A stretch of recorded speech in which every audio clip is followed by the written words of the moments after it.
No había una autoridad objetiva, ¿no es cierto?, en sus vidas, a las cuales ellos podían mirar. No había un rey en Israel, en realidad lo había, pero ellos no le hacían caso. El rey era Dios, era Jehová. Ese era el rey de ellos, pero no lo tomaban en serio. Y ocurre hoy lo mismo. Nosotros tenemos un rey, tenemos un Dios, pero no lo tomamos en serio a veces. De modo que hacían lo que consideraban que estaba bien, guiados por su propia conciencia, que no necesariamente le decían lo que era correcto. Realizando con sincero esfuerzo lo que creían es que estaba bien, pero en realidad acababan siempre mal. En los primeros 2 capítulos del libro, nosotros vemos cómo se establece un patrón de derrota, diría yo. Cómo se repetía una y otra vez el mismo ciclo, uno tras otro. Ciclos de frustración, ciclos de derrota. Y cada vez que Dios los liberaba, el pueblo volvía a meterse en otro círculo de derrota y entraba en el mismo círculo otra vez. Y todo comienza con el primer capítulo. Fíjense en el primer capítulo. En el versículo 27 dice así: pero Manasés no pudo echar a los habitantes de Bet-seán. ¿Es que no pudo o es que no quiso? Fíjense, la desalentadora historia de derrota que nos relata el libro de Jueces nos demuestra inequivocadamente que la victoria en la vida de un cristiano no es algo automático que ocurre automáticamente, no. El hecho de conocer las grandes verdades de la Biblia, el hecho de conocer todo lo que tiene que ver con la liberación que Cristo nos da, no significa que nosotros estamos disfrutando esa libertad. No significa que nosotros estamos disfrutándola automáticamente, por así decir. Ese es uno de los mayores problemas que tenemos nosotros que luchar como cristianos, con los cuales tenemos que luchar como cristianos. Creemos que porque conocemos Romanos capítulo 6 y Romanos capítulo 7 y Romanos capítulo 8, que son una preciosidad, esos van a automáticamente ocurrir en nuestras vidas, pero no es así, no es así. Y nos chasqueamos cuando descubrimos que a pesar de conocer la verdad, esta no opera en nuestras vidas. La conocemos aquí, pero no opera en nuestras vidas, de nuestra experiencia diaria.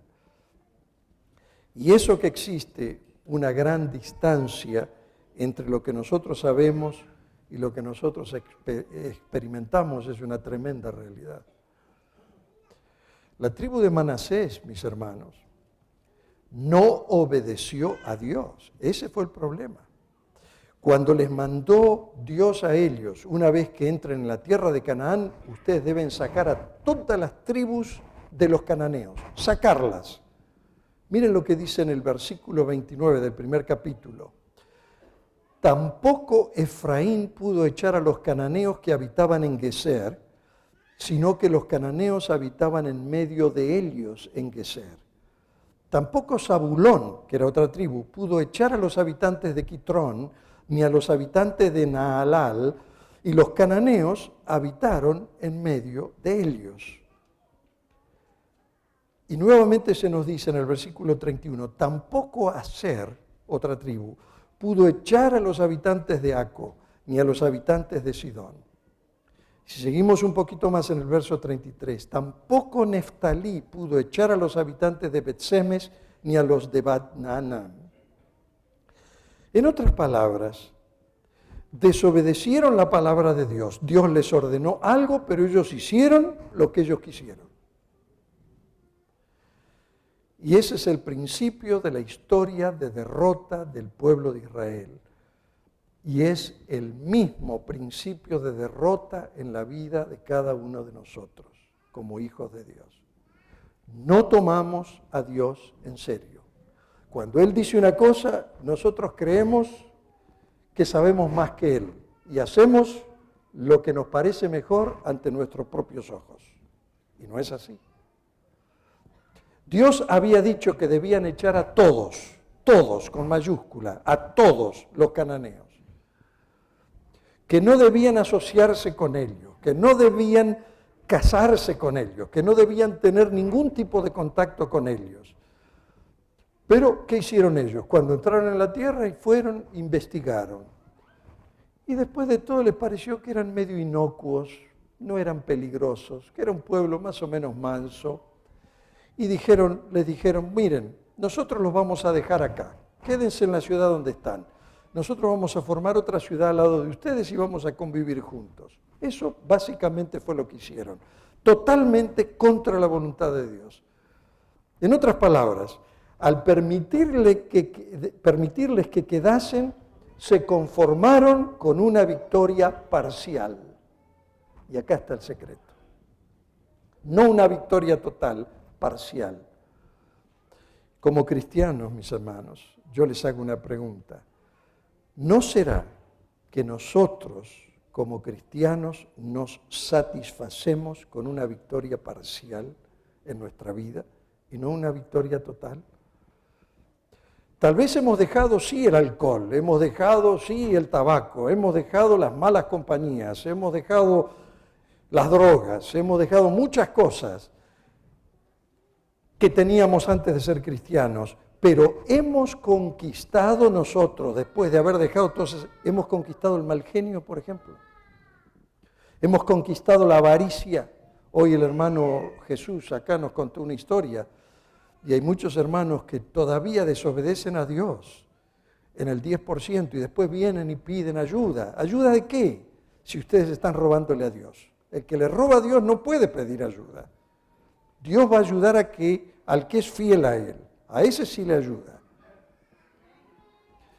Entonces, nosotros a veces tenemos cosas como esta, la avaricia, por ejemplo, el orgullo, por ejemplo. El orgullo tiene estatus.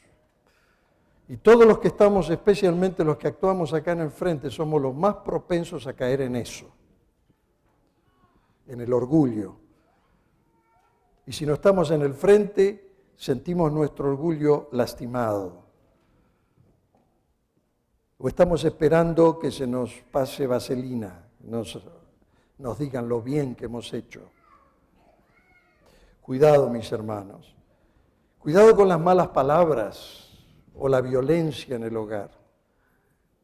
Porque no importa que conozcamos Romanos 8 con todas las bendiciones de Dios, si esa no es nuestra experiencia, nosotros todavía no estamos en Canaán, no estamos en la plenitud del Espíritu de Dios.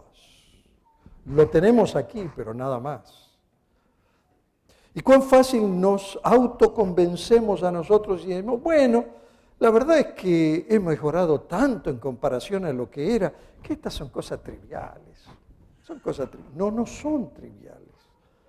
Y permitimos que estas cosas aparentemente triviales sigan existiendo en nuestra vida y aún las protegemos y las excusamos. Hace poco me decía alguien, dice, bueno, yo tengo un carácter así porque soy hijo de italianos. Yo le decía, mire, cuando llegue al cielo, dígaselo al Señor, que usted tiene un carácter malo porque es hijo de italiano. A ver, ¿qué le dice el Señor? ¿No es cierto? Bueno, yo soy así porque después de todo soy un ser humano. O toda mi familia actúa siempre así. Bueno, yo nunca voy a olvidar en Chicago una vez, en mi ignorancia de pastor joven, fui a ver a un señor que era de una nación que no le voy a decir el país, pero parece que hay mucha costumbre en ese país de hacer eso. Y le había dado una paliza a la pobre mujer, que él vivía en una casa de departamento, y todos los departamentos habían salido, vino la policía, ella con el ojo así, y él todo arañado. Bueno, un espectáculo. Yo fui a la casa como pastor a poner orden, a querer poner orden. Le digo, mi hermano querido, ¿qué ha pasado con usted? Usted no se da cuenta que ha actuado mal. Y me dice, mire, pastor, mire, déjeme que le diga una cosa. Usted métase en sus cosas y déjeme a mí en mis cosas. Yo tengo que buscar a mi mujer, dice.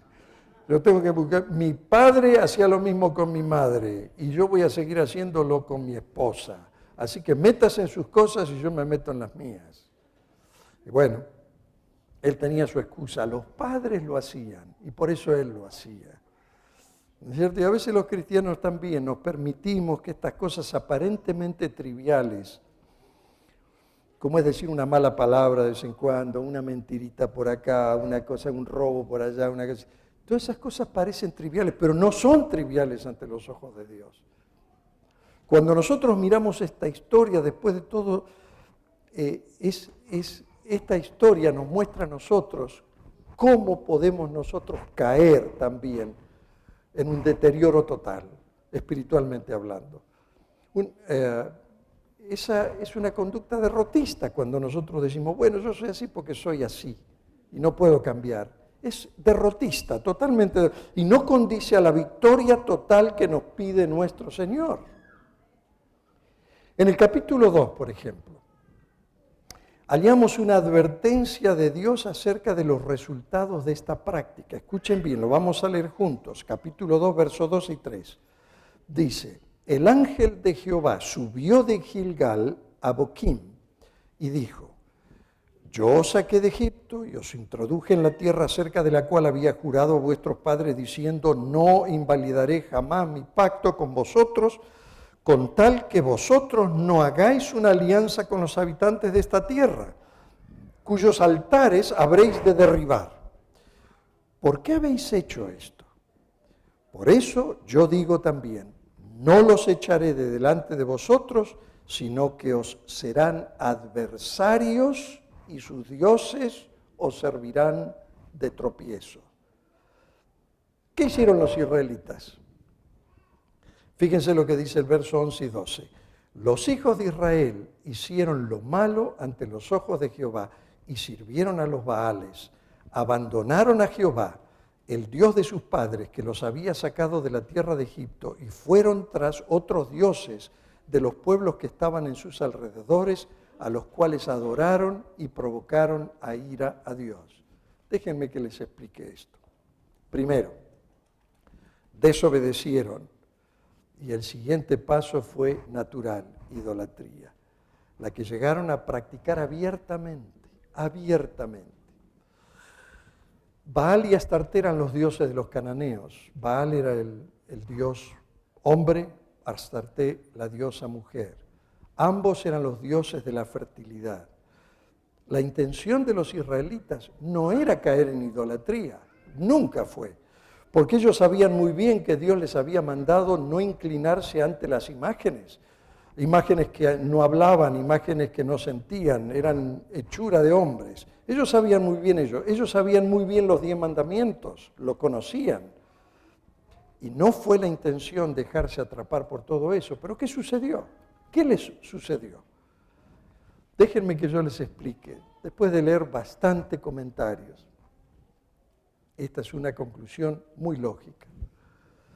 Cuando los israelitas llegaron a Egipto, ellos habían sido labradores en Egipto, habían trabajado la tierra, pero la tierra en Egipto ellos tenían irrigación artificial. Era un pueblo muy avanzado, Egipto. De manera tal que cuando tenían las cosechas, eran cosechas muy lindas. Pero llegaron acá a este lugar de labranza, que eran tierras áridas, y bueno, hicieron las plantaciones, pero cuando llegó la primavera y vino la primera cosecha, se dieron cuenta que su cosecha era de inferior calidad.